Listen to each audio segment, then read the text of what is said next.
স্মৃতিকথা স্বামী মহাদেবানন্দ।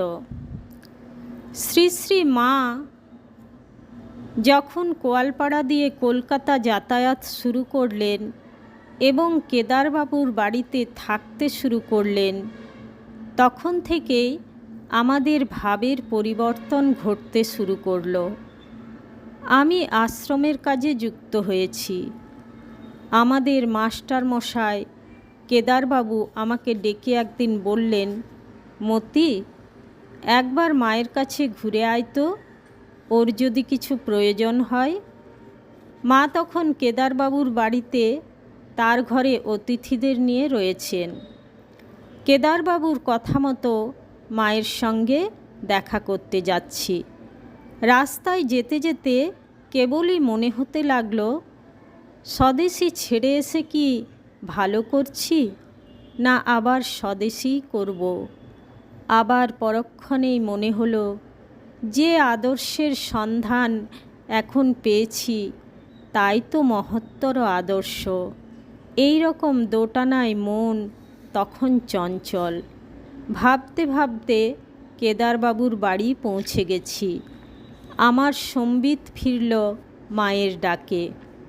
কি বাবা মতি, কেদার কিছু বলে পাঠিয়েছে? আমার চেতনায় কে যেন সজোরে আঘাত করল। আমি যে অস্থির ভাবনায় জর্জরিত হচ্ছিলাম, মায়ের কণ্ঠস্বরে যেন তার উত্তর পেয়ে গেলাম।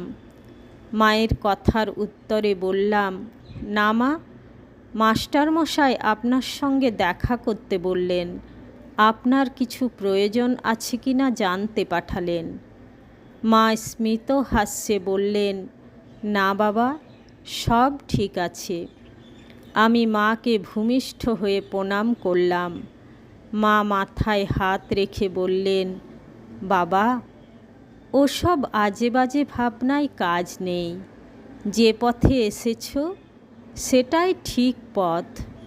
আমি তোমায় বলছি, এখানেই মন স্থির করে থাকো। ওই রকম হঠকারিতায় দেশের কাজ কি কিছু হয় বাবা? মনকে গড়ে তোলো, তারপর যদি কিছু করার থাকে ঠাকুরই তোমাকে দিয়ে করিয়ে নেবেন। মা একটানা কথাগুলি বলে গেলেন। যারা কাছে ছিলেন তারাও শুনলেন, কিন্তু কেউই জানতে পারলেন না হঠাৎ মা কেন এইসব কথা আমাকে বললেন। কিন্তু আমি ভালোভাবেই বুঝলাম যে মায়ের কাছে মনের কথা লুকানো যায় না। মা অন্তর্যামিনী।